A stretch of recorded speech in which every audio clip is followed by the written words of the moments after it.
Good morning, everyone, and welcome to the Biz Essentials Podcast. I'm your host, Veronika, and today we're going to be speaking with Nikol Rogers. Nikol is an empowerment transformation coach. She helps influencers, speakers, and artists communicate their message, make an impact, change the world, all through creating a powerful presence. I'm super excited to talk to her, so stick around, and I'll be back right after this. Tony Robbins once said, "No matter how many mistakes you make or how slow you progress, you are still way ahead of everyone who isn't trying." This is the Biz Essentials.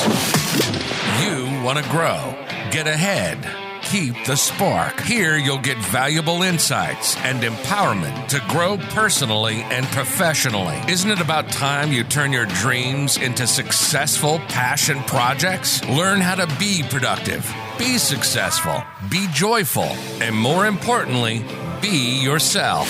The Be Essentials. This is the Biz Essentials. And this is your host, Veronika of Veronika Ventures.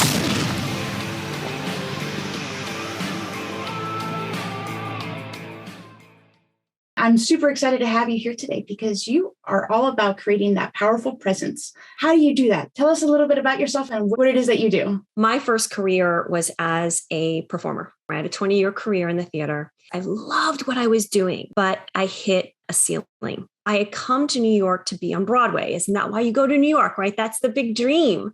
But what I found was that I really started to identify with my results. And because there was so much repetition, rejection, really, then it really turned into, if I get the show, I'm good enough as a person. And if I don't, I'm bad. So this was really starting to have a massive effect on my confidence, really on my well-being. And then what happened for me was in 2013, I call it my year of the flame.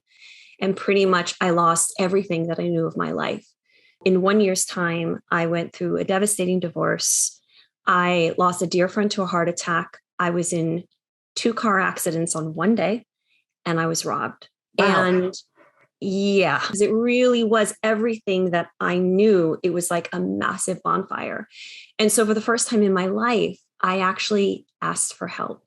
I had a little voice that came up in my head the day after my ex dropped the bomb. And it said, you need meditation. And I remember thinking, yeah, that would probably be a really good idea considering I'm about to lose everything. I got into therapy. I finally got the help that I had been knowing that I needed for a good 4 years before everything fell apart. And I started seeking. And it was crazy because in seeking meditation, I actually found myself looking for Buddhism, which I was like, wait a minute. I thought I was looking for meditation, but when you just kind of trust the path for wherever it goes.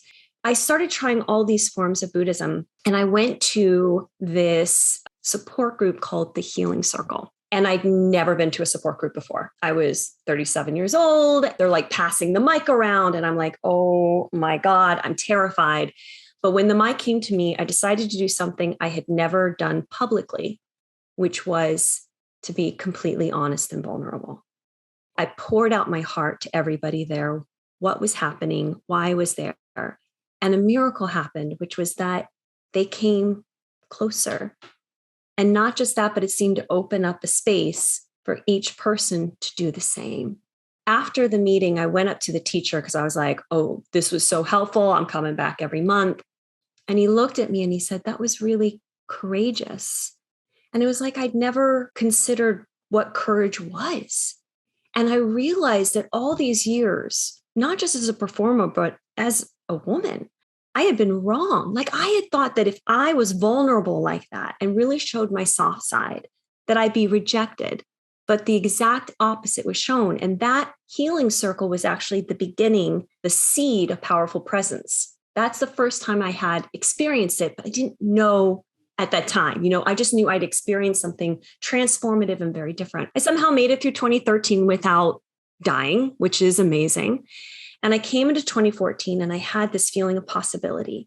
I was 38. I didn't know, what did it mean as a woman to create my own life? I'd gone straight from high school to college to literally getting married 2 weeks later.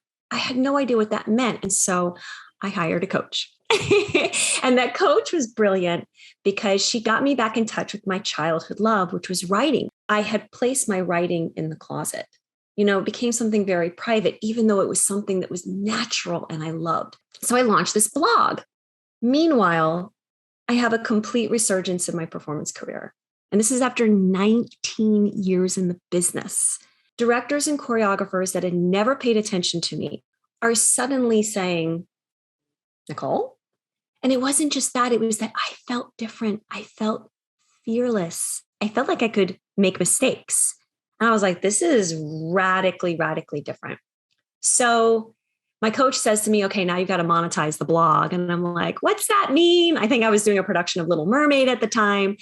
So she took me through this exploratory process. And at the end of it, I went, oh my God, I want to do what you're doing. I want to be a coach and I want to teach about this transformation. I want to teach about powerful presence. I got fully certified. I took on a business coach because I didn't know anything about being an entrepreneur. And I opened the doors of my business in 2015. And here we are. Holy moly, this is my 7th year of business. And now I've helped hundreds of people across the globe to really reclaim their confidence and discover that who they are is their greatest power. Wow. For those of you who are listening to this on the podcast and not on YouTube, holy cow, like my face was just like mesmerized because there was so much in that just like spoke to me and my heart was like overwhelmed and I don't even know where to start. The writing thing, first I want to touch on that because I think that's fantastic that your coach had you go to that, because one of my personal beliefs and things that I kind of talk about in the show is that everyone has those things that bring joy and spark, and usually they come with ease to people. And because they're easy, a lot of people, including myself, don't see them as a talent because anybody can do this, but if they can't, that's something that I learned recently. And so clearly that writing was something that was a part of you and those gifts were given to you for a reason and you used them and it propelled you into this other line of career, which is all about following that path. And I'm totally rambling. See what happens when you talk and it was so powerful. I've lost my brain. I completely agree with what you're saying. And it's so important. And this is a large component of powerful presence, right? Because if you truly are able to claim and understand that who you are is your greatest power, then you want to go on a journey of self-discovery. Then it becomes about really connecting in with what are those talents, what are those gifts, what are these things that have just kind of always been there. And for some people, they might need to kind of really take a loving step back because things have been told that you can't make money with that. That's not what you do, quote unquote. There's so much negative and toxic messaging out there that kind of like puts people into a box as opposed to allowing a person to really connect in with, wow, this is when I just feel alive. There's this beautiful process I take my clients through called the passion matrix. And it's pretty much exactly that. But it's a beautiful moment. And I always love seeing this in a client when they go, wait, I always do feel alive there. Wait, I always feel a sense of flow there. Wait, this is something that I want to do, right? I want to put energy into, and conversely, helping them to draw boundaries around those things that they're like, the truth is, every time I go to do this, it just feels like I'm going uphill. It just feels like no matter how hard I try, it's never going to work. So I think about when I launched my business, and I'm sure you can relate. I was very clear that I was not a coder. I was really proud of the computer skills I had, but holy moly, like my brain just didn't work that way. And so the very first person I brought into my business was a virtual assistant. And she's been with me since day one. I love her. I'm constantly telling her how grateful I am for her because that's her jam. That's her genius. She looks at all of that stuff and it makes sense to her. I love that because then it becomes about what are we creating together? Right. And it allows me to just be in the place where I feel good and her to be in the place where she feels good. Right. That's amazing. And that's so funny that you said that because I have the same kind of situation going on with one of my friends. I'm a total techie and she's an alignment coach. And so we work well together. Also, I help her with tech. She helps me with, my life.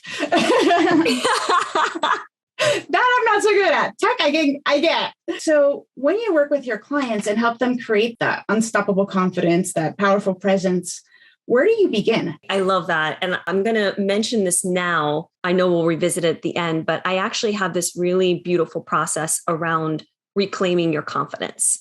And I have a little gift that I would love to give to all of your listeners on how to reclaim confidence and finally transform your life. The very first thing is giving them some tools around how to come into their body. I'm sure we can all relate to like how so much of the world has caused us to live in our heads. But when we have our bodies and our minds together, that's the unstoppability, right? That we're able to bring everything forward. We're not just a heart, we're not just a head, like we're a whole body. So I begin by helping them to come into their body. I have practices that I will offer to everybody, but it's also a beautiful exploration to say, hey, what works for you? For some person, breath work might be how they drop in. Another person, it might be running. Another person, it might be mantra. Another person, it might be sound healing. But it becomes that beautiful discovery about what is a practice that allows me to come into my body in a sense of peace and quiet. The reason being, when you're in your body, then you can hear. You can hear what you need. And so, I always begin by bringing people into a sense of grounding. I take them through this thing called 3 breaths. Your breath is always with you. And it is probably the single most transformative tool we all have at our fingertips at every moment. It's amazing. I mean, just think like breathing in and breathing out. Oh, there's more space. Right? It's so peaceful. Yeah. Yeah. It begins with coming into the body and relaxing. And then from there, coming back into touch with what a lot of coaches will call your resources. But what I'll say is kind of like your power. Those moments when you did feel confident. What were you doing? What was alive? This is why I talk about reclaiming, because we were all born whole. We were all born complete. There's been a forgetting. But what I love to do with my clients is take them on that sort of reclamation that allows them to come back in and go, there it is. And for some, it might be going back to something that happened a year ago. For others, it might be going back to something that happened when they were 3 or 4. Or maybe they were just like, oh my God, I love my crayons on the wall. It's the best feeling in the world. I feel so confident as I'm drawing this tree. But it is recognizing it was always there. It never left. It's just been covered. Being able to reclaim your confidence only happens in space. So we create the space first and then allow ourselves to drop in and reconnect with that power within. Because when you are then doing your work, doing your art, doing your speech, presenting yourself from that place, it's much easier, right? And your audience is going to be like, wait a minute, I want to hear that because they're feeling that same energy. So it's like calm yourself and come into the body so that others can do the same. Does that make sense? That makes absolute sense. And wow, it's funny because you're talking, and first of all, I became all calm and you have such a relaxing voice. I'm like, I can listen to you forever. But also that you're talking about, things being buried. And I completely agree with you. But the first thing that popped into my head was like, this little light of mine, Yes. And we all have that. And I think you're absolutely right. It gets the kid drawing with the crayons on the wall, the parents come in and you're, what are you doing? And then all of a sudden, it's not what I did was bad, is that I'm bad for having done it. And as a parent, I'm scared that I'm going to do that to my children. But also, it gives us some hope in that if we can reclaim that, we can empower our kids to do the same. When we reclaim our power, how do we know what to do with it? I love that question because I work with very passionate people. I tend to work with influencers, public figures, speakers, and artists. So they have something to say. Like you have something to say with your podcast, as you've shared, like it's important to you. And so I feel like that first part of the process, right, the relaxing and coming into the body, also allows you to drop in an important question, which is, what is it that I want to teach? if you are in your body, not just like in a spinning wheel, but if you are in your body and you really like sit with that, then maybe a color will arise or an image, or maybe you find yourself picking up a pen and journaling like crazy. I want to teach da, da, da, da, da. And it's so important for people to know. Then that becomes the point from which you are speaking. That is the point from which you are teaching.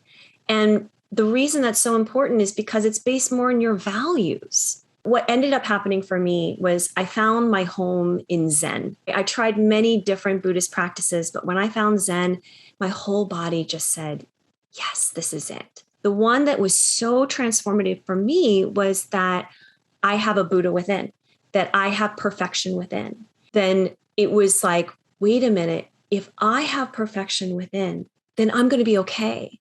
Because I had an enormous amount of shame about going through a divorce. I had an enormous amount of shame around a lot of very destructive things I had done in my marriage, and also that I'd done to myself. There was a lot of self-hatred. And so there was all of this like heaviness. This was like tapping into that unstoppable confidence, which is, I am whole despite all of this. Because this is so important for me, right? When I drop in and I say, what do I want to teach? That's what I want to teach because it transformed my life. It gave me hope. It allowed me to create a whole new life at the age of 38 and find my purpose and meaning after feeling very like, what the heck am I doing? I had hit every single level except Broadway. I mean, it was a joke, actually. It was like I did off-Broadway, national tours. I was a New York City Rockette. I did national commercials. It was like, what's the deal, people? But when I lost everything and I went through this journey, then I was like, oh, this is the deal. There was an opportunity for some great wisdom. And for me to also look at that when I was choreographing, when I was performing, this value to bring people to a place of inquiry and look at their wholeness was always there. I just didn't know. It was kind of like I was going through my life asleep. One of my first Zen teachers said to me, he said, it's like you're in the same room you were always in, but now the light is on. And I was like, oh my gosh. And you know what? I don't know where the light switch is anymore. I don't know how to turn it off. It's like it got turned on. And I would rather live like this. To go back to your question, when you are able to come into your own presence, right? Access your powerful presence, your power, your being. You can be asking these questions. This is something I do with my clients, is exploring this so that then whatever goals you create, whatever action steps are forward, they're coming from this place. Right? It becomes much more about, I want to build my platform, my message around this because, oh my gosh, if I have a mountaintop or a podium or a room or a person, this is what I want to say. And I know in my heart, it's going to make a difference. Clearly you're in the right line of work because every time you talk, I get mesmerized and then I forget what I'm going to say. But no, but it's so important. And I completely agree with you. The hard thing for me is dropping into my body, but that's a whole different conversation. But it's true when you move from that space, it seems like it all clicks. And I think we can all a little bit relate to it. Even if you think you've never been there, guys, think about when you're about to fall asleep and all of a sudden you start having like all these ideas. That's like your brain finally relaxed and your body can talk. That's the way I look at it, because that's like the one time that I'm like, oh, so that's what it feels like. But it's true. And I think we can all relate to that. Now, let's say I drop into my body and I have all these ideas of what I want to do with my life and the message that I want to communicate. How do I learn to do that effectively? These are great questions, Veronika. Thank you. There's the first dropping in and connecting to it, like you said, and then there is the next step, which is the actual communication. So then you have started to incorporate a practice of dropping into your body. Typically, this is going to be a morning routine, although for some people, it's an evening. Like it really kind of depends. But let's say it's a morning and you now started to cultivate a practice, whether it is breath work or meditation or yoga or a run or mantra work, whatever it is. But it's something that you recognize that the noise quiets down. That's how you know. And only you know. You are the only person in your body. But you know, wow, before I did this, I felt like I was spinning. And afterwards, I feel space. Now that you've started this practice, then that practice starts to get integrated into your presentation, into your speaking. So this is why it has to be practice first. Here's some like kind of practical ways that I'm talking about this. Let's say you're speaking in front of somebody and you're standing. Then you would be taking the moment to say, how can I stay in my body? How can I keep from going right up, right out up the head and into the sky? Then you might imagine roots growing out of the bottom of your feet. Then you might shift your weight a little bit and bend your knees. Then you might take a pause in the conversation to just kind of touch yourself and feel your breath. Now, if you're on a podcast like you are and you're sitting in a chair, then it's a similar thing, but instead of, it could be your feet, but it can also be your seat.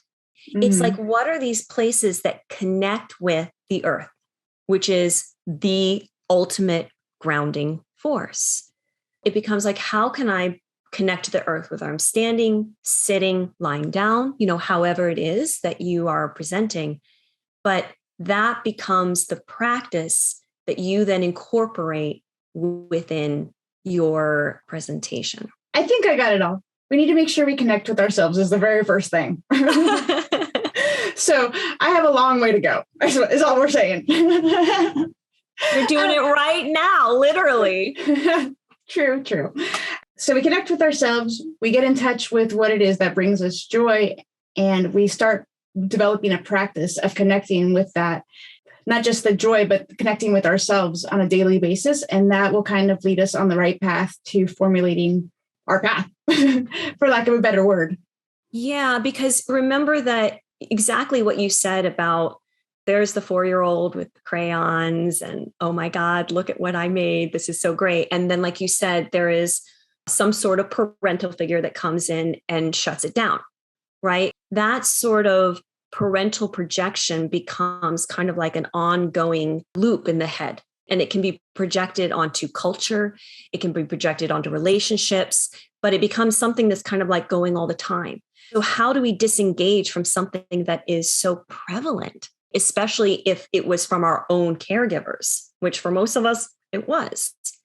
So in order to disengage that and reclaim, we need to create space. We need to create space. So these practices of connecting with yourself are doing that. They're doing that in the mind. They're doing that in the body. The two practices that have changed my life have been meditation and Qi Gong. So meditation allows me to come into my body and really be there in silence and know that I was someone that used to ping off the walls and listen to music and watch TV all the time, until I realized how much it damaged my life, how much it played a part in my divorce. And I was like, I don't want to do that again. But then with Qi Gong, you've got something that is taking stuck energy and moving it. So you have to create the space so that things can move. Then once things are moving, then you're like, my voice is working better. My body is moving freely. I'm not freaking about like, what am I doing with my hands, or where are my feet? Things like that. It becomes a sort of like, what am I doing before I speak? What am I doing before I present? Really allowing that to be integrated into the body so that when you then are doing the presentation, that it just becomes a part of it. Like right now, I've got my feet squarely on the floor so I can really feel it. My back is beautifully supported. I'm on a pillow, like feels good. Like I feel like I can feel my seat and I can feel my feet, because for me, that works. But it can be something so simple that we just forget because we're excited.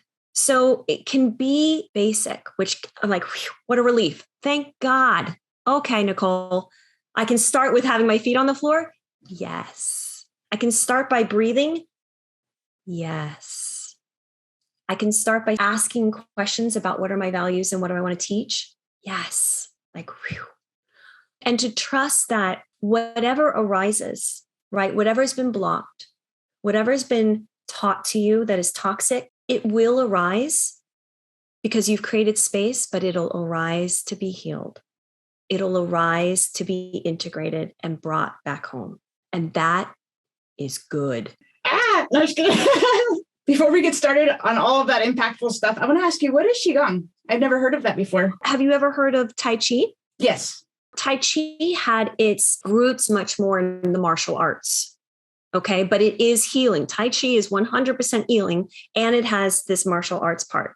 Qi Gong, every movement is healing. Based on Chinese medicine, based on the meridian system, each movement in Qi Gong will be associated with an organ or with a meridian system. If you had high blood pressure, you would do this. If you were dealing with headaches, you would do this.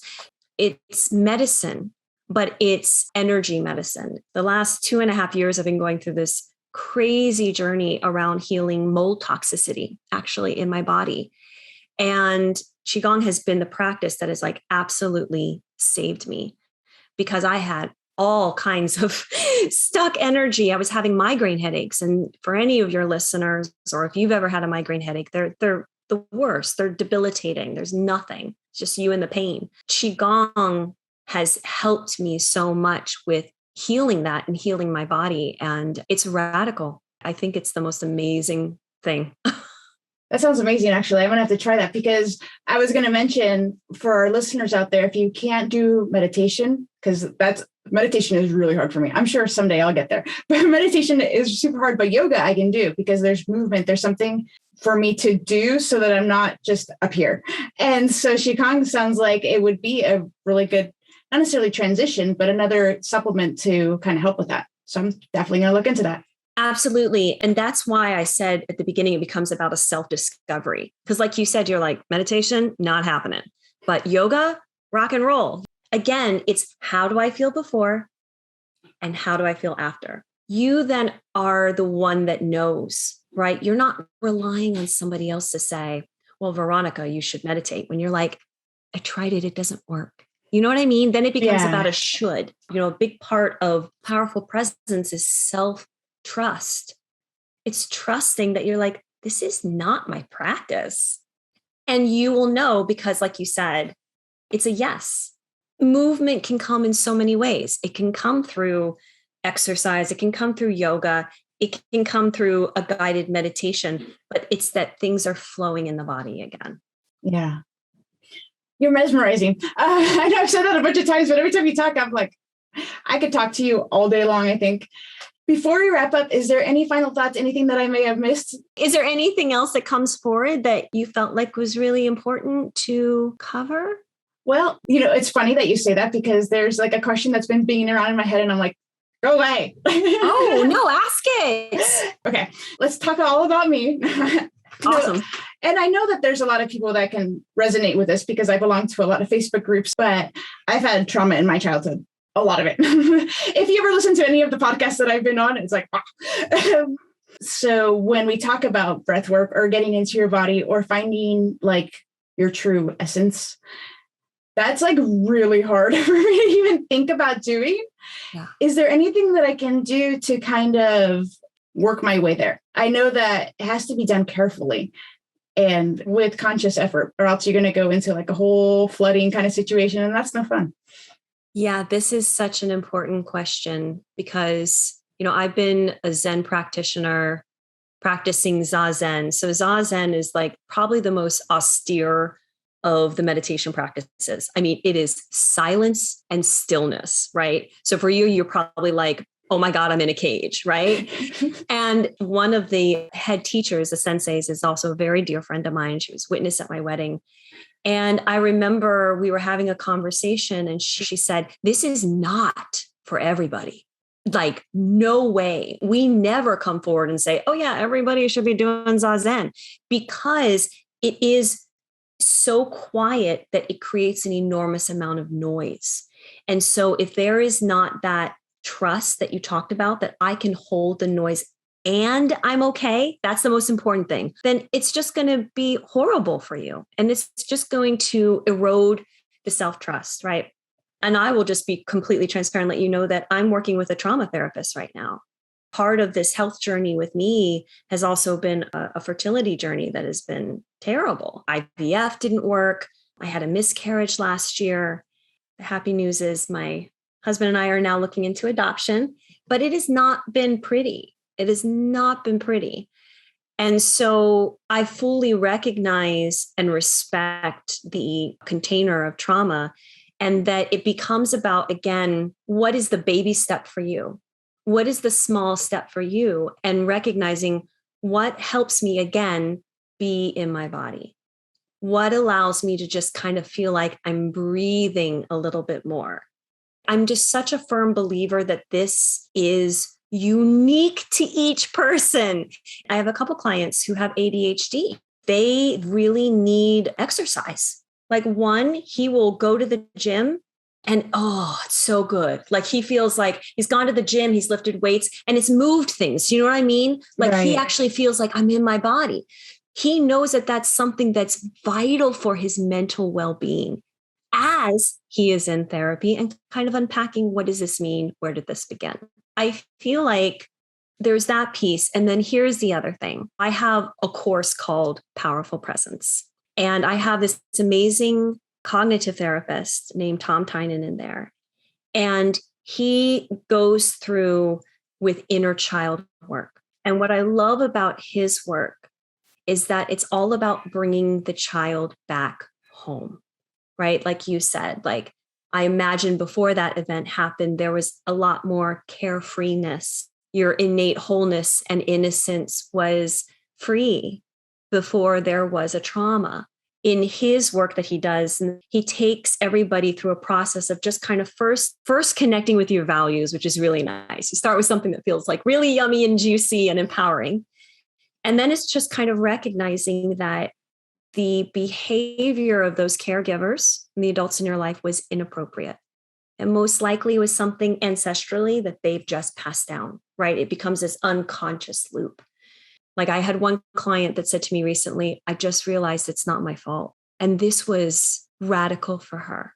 Like it actually was a relief because here she is in her 20s and she's like, I've always believed it's my fault. So now she's like, wait, if it's not my fault and this was inappropriate behavior, what does this mean? So for her, it means she can go back and reclaim that little girl. And the way that Tom talks about it is almost like, it's almost like you're putting your arm around her and you're bringing her home, right? You're bringing her back into your heart, because we have to remember that wholeness means all parts of us are accepted. It's taking that beautiful time to listen to each part that is crying, each part that is saying, I need this, I need that. You go, I hear you now. I'm turning towards you now. I'm not putting you under the bed or locking you in the closet or gagging you. I'm going to listen. That part of you is now saying, oh, I'm being heard. Thank goodness. And so that allows for that process of integration. So, you're beginning with these little tiny practices that allow you to come into the body to again hear the parts of you speak, and then to be able to bring them home into wholeness. I feel like I would. First, I want to address one thing for our audience who might be listening, because I don't want them to think that there's like no hope. When I first started therapy like 2 years ago, because I had lost about 170 pounds and all of a sudden my body went, wow, like no more armor. What the heck? That's where this whole journey began. But when I first started going back to therapy and working on those issues, my therapist, who didn't know me very well at that point, and to my own flaw, I hadn't disclosed everything yet. And a lot of it I hadn't remembered yet. So that wasn't my fault. But she gave me a quiet practice, like to get into my body. And oh my gosh, the panic attack that ensued from and it carried over to like months. It was bad. But there's hope, people, because just 2 nights ago, going through something entirely different, and I realized that I was talking to myself and I'm like, oh my gosh, I'm in my body and I'm talking to myself and this is totally working, which is what she was telling me to do 2 years ago. And then it didn't work. So there's hope is what I'm saying. But before we hang up, I want our listeners to know where they can connect with you, because I feel like every time you talk, I feel like you're talking to my soul. So I know I want to connect with you. And I know I can't be the only one, because wow, Oh my gosh, thank you so much. So your listeners can connect with me at NikolRogers.com. And I spell my name super weird. It's NikolRogers.com. I'm on Instagram at Nikol_Rogers. Facebook, I've got a closed Facebook group that's a wonderful community called the Empowered Confidence Studio. So you can just type that in and ask to come join. If this reclaim your confidence is something that you're listening to going, Nikol, wow, I really want to reclaim my confidence. I remember being confident. I want to get it back, especially with everything we're living right now. When you sign up for that, then you will automatically come onto my email list. And I send out weekly tips on how you can access your unstoppable confidence and transform your life. Absolutely. And I'll put all of that in the show notes, guys, so you don't have to worry about writing all that down. But it's so funny that you talk about spelling your name funky. Veronika, spelled with a K also. Yes, it's all about the Ks. That's right. Awesome. But anyway, I want to thank you so much for coming on here today, because I feel like I've learned a ton, and I know our listeners did too. I really appreciate it. Thank you so much. And I just wanted to one last thing. I just thought of something.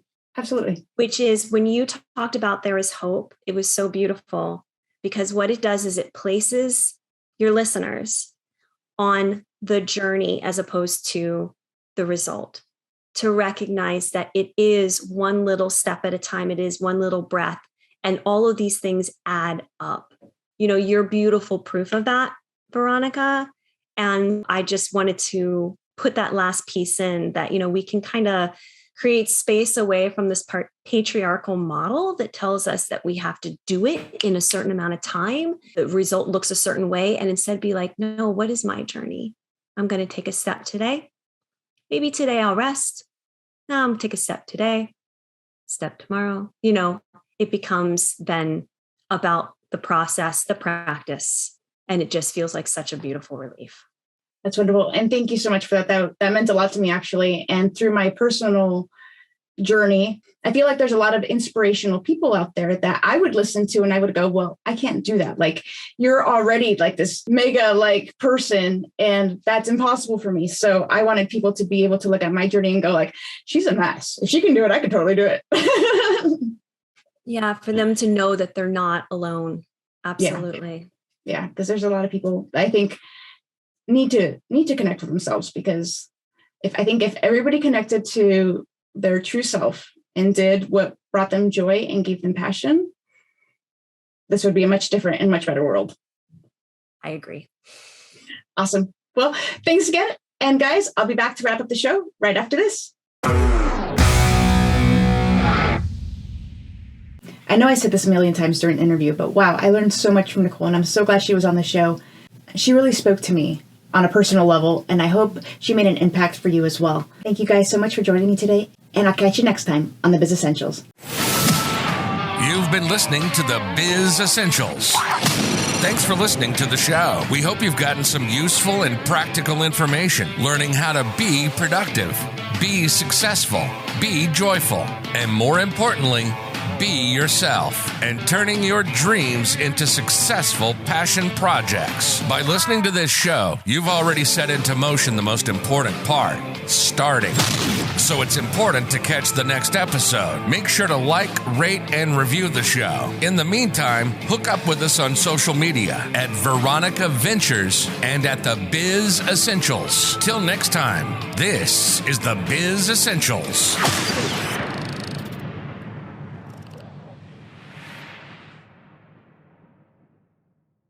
Today's quote of the day is, beauty is about being comfortable in your own skin.